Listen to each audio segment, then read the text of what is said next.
la mer Méditerranée. Alors, si on va vers l'est, le premier pays qu'on retrouvera, c'est l'Italie. Même pensez que Italie, Barcelone, Rome, c'est 20 heures. 20 heures. Mais Gênes, qui est au nord, c'est quelques 10 heures simplement. Si vous continuez tout droit, il y a la France.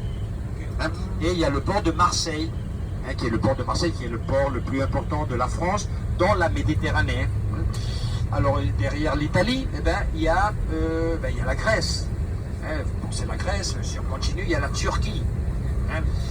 Au-dessus de la Turquie, il y a Syrie, et après il y a Israël et Palestine, après il y a Égypte, et alors de l'autre côté il y a l'Afrique. Égypte, Libye, Algérie, Tunisie et Maroc, le Maroc. Souvenez-vous que l'Espagne a deux villes qui sont entourées du Maroc. Mais ce ne sont pas des colonies, ce sont des fondations espagnoles très anciennes.